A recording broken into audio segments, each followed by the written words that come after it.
দিনাজপুরের বিরামপুরে রেল ক্রসিংয়ে ট্রেনের সাথে ট্রাকের সংঘর্ষে ট্রাক চালকের সহযোগী হেলপার নিহত হয়েছে। গুরুতর আহত হয়েছে ট্রাকের চালক।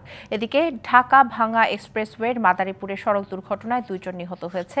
রাত 1টার দিকে এই দুর্ঘটনা ঘটে। পুলিশ জানায়, পঞ্চগড় থেকে ছেড়ে আসা একতা এক্সপ্রেসে ট্রেনটি বিরামপুর রেল ক্রসিং অতিক্রমের সময় পাথর বোঝায় একটি ট্রাক ক্রসিংয়ে উঠে পড়ে।